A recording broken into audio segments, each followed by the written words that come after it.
and forth, knowing that whatever comes out of this is not going to be perfect for you. But to keep from taking a harsher sentence, sometimes you take a plea bargain that you do not like, but sometimes you take that plea bargain. That, my friend, is how the criminal justice system works. That way, the prosecutors have to prove nothing. Nothing. That's how the system works. I want you to take a plea bargain so I don't have to prove my case. And if you don't take a plea bargain, we will give you this, and it will be worse than this. That's exactly the same thing that happened here. The exact same thing. So you're damned if you do, damned if you don't, take the damned. So Republicans and Democrats are to blame for this stupid bill. They're to blame.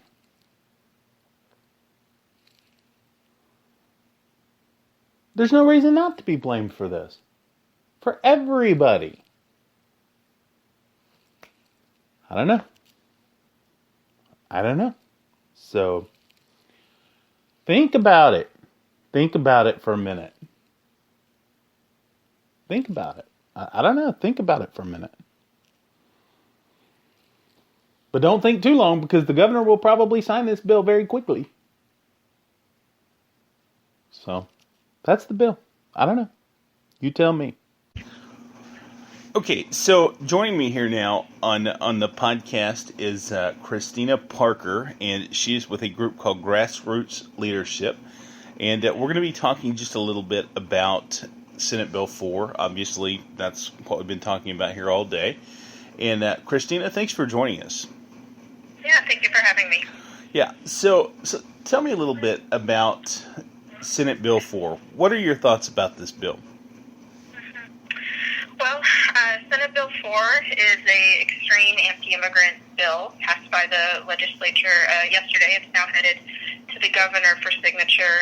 It's, in my estimation, worse than the Show Me Your Papers bill that Arizona passed a few years ago. Some of the reasons for that are what's in the bill itself. I think it goes farther than the Arizona law did, but also the context that we're in. We've got a presidential administration that has vowed to, deport 2 or 3 million people in the course of a year, which is as many people as Obama deported in 8 years. So if you just imagine how quickly and fast-paced of a rate of deportation we would have to talk about for him to actually meet that goal. Sure. It really can't be done without raids in communities and the help of local police. Sure. So this bill, it goes farther than Arizona. It's extreme in just about every way possible. I think it attacks core values of democracy in the way that it says it's going to remove from office duly elected officials who do what local voters want them to do. Sure. It's unconstitutional.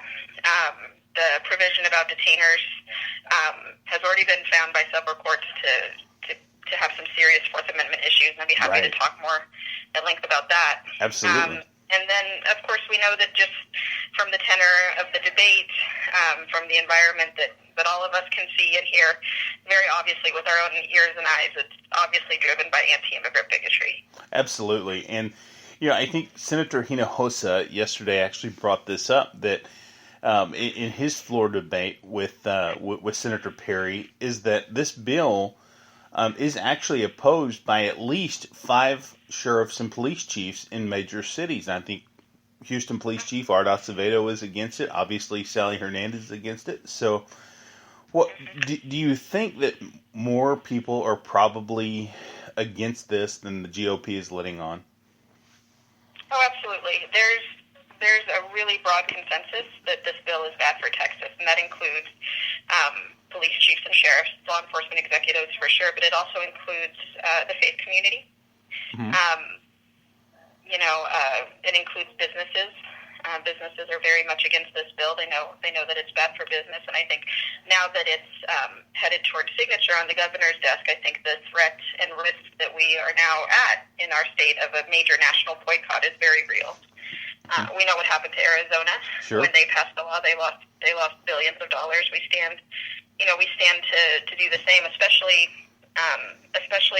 because we stand out now as the only state that's really bought into and sort of become a henchman for the Trump administration. Absolutely.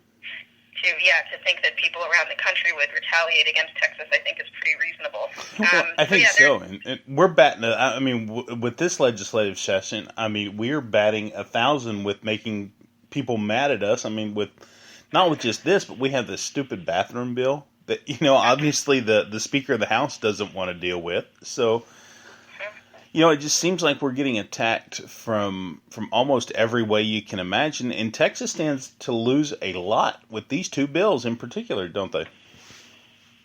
Yeah, absolutely. I mean, I think one of the lessons for me in watching this session is that the business community has been able to, in the past, really stand in the way of these sanctuary city bills. I think we saw that happen in 2011 pretty clearly. It got just as close to passing as SB4, ever did. Sure. But the business community came out really, really strong against SB4. I'm glad to see them come out as strong as that against SB6, the bathroom bill. But I don't know if they came to the plate as much as they did on SB4. And, right. I think that's something to really think about, because I think it's easy for maybe our progressive friends in other parts of the country to sort of slander Texas and say, well, of course they did this, it's Texas. But right. I think that's kind of lazy and kind of unfair. We're a state that passed in-state tuition for Dreamers. Sure. We're a state that has years and years over and over rejected this sanctuary cities, this whole sanctuary cities idea, legislative session after legislative session. And in part that's because, both of those things, rejecting sanctuary cities and providing in-state tuition for undocumented students were seen as good for business. And I think that's probably a fair assessment.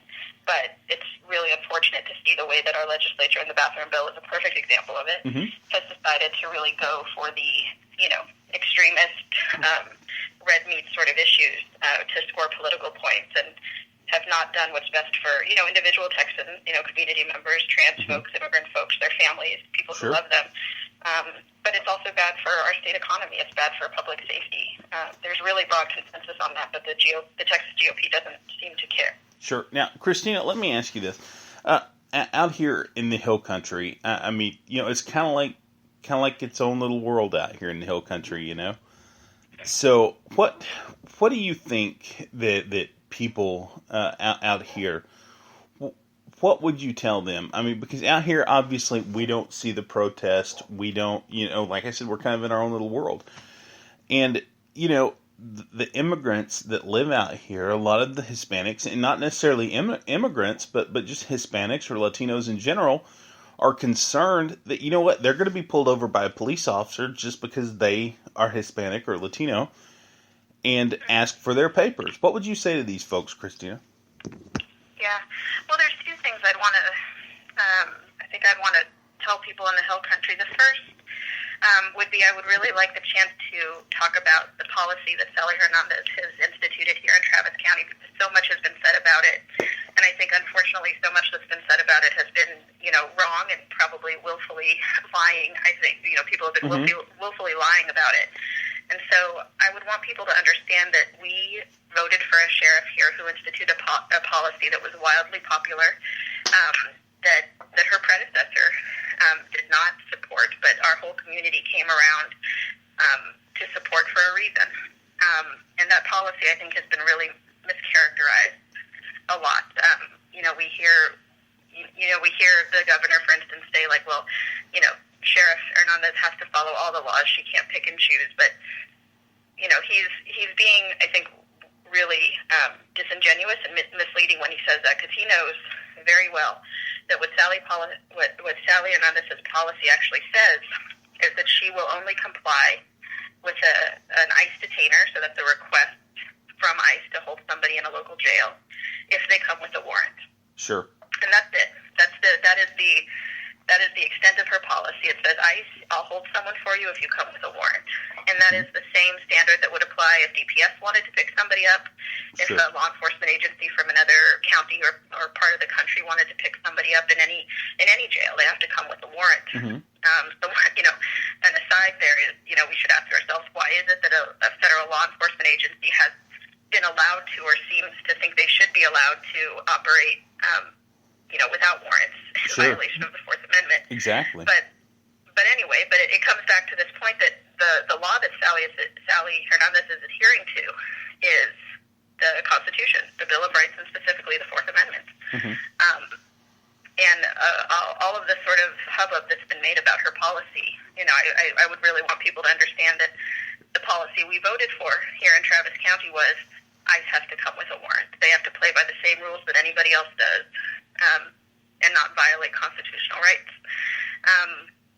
And so that's one thing I would really want people to know. It frustrates me when I hear the governor mischaracterize what we're talking about here. But to folks who, to your point about folks who feel like that they are going to be racially profiled regardless of their immigration status, it's unfortunate, but I think that they're right. I think that that's very much the insidious sort of unspoken reason for this bill is Sure. to oppress a certain people in our state. And to those, who think, well, they don't need me because I'm not undocumented, I would ask them to really think about that. Right. I think that we have, unfortunately, had an opportunity to really look at what anti-immigrant policy and practice and rhetoric is about with the Trump administration. He has gone after green card holders. He's gone after folks with legal status, including DACA, which is for the young people, for the dreamers. I think we've seen in some of his appointments, some of the political appointments he's made to the USCIS program, for example. That's those are the people who process citizenship applications and Sure. such. He has appointed to that, to a post there, a woman who works for who has previously worked for an organization that believes in zero immigration. Right. They don't want legal or undocumented immigration here. So I think, to those who say, well, they don't need me because I'm not undocumented and my family has been here for a long time. Right. You need to really look at what it is they're doing. They're going after people with status now, and I think to me that shows that they actually want us all gone. Sure. Yeah, I agree, and we should be honest about that. And I'll say us because Sure. I have an Anglo last name, but I'm a daughter of a Mexican immigrant. Sure, exactly, and and let's face it, more or less contrary to what Senator Perry said yesterday in floor arguments, this bill will allow a police officer, a commissioned police officer, to question your immigration status, right, regardless of when you're just detained for whatever it is, right, speeding, not giving a blinker, whatever the case may be. He can question you under this law, right? Absolutely, yeah. I think it was really dishonest for Senator Perry to say that, because what this bill does, I mean, just reading the plain language of it, is it allows an officer to make that decision at their discretion at the street level whether or not they're going to inquire into somebody's immigration status. Exactly. The really unfortunate truth, and I think the thing that a lot of us know, is that if there are many police officers who will use that as an excuse to play Border Patrol agents. Right, exactly. So it leaves open the door for bad actors and rogue officers to decide that they're going to, detain quote-unquote people, really for the pretext of asking them for their immigration status. And it's that detained language in particular that makes this bill so dangerous, and is one of the reasons why I think it's really worse than the Arizona bill, because what it means to be detained by a police officer is extremely fuzzy. It is. It's one thing to be arrested. You know what it is when you're arrested. Right. Detained could mean that you are walking down the street and an officer asks to speak with you for a minute. You're driving down the street and the officer pulls over and begins asking you questions. At that point, you are detained. It's a very fuzzy definition, and so it really opens the door wide open to bad actors, using pretextual stops, and to really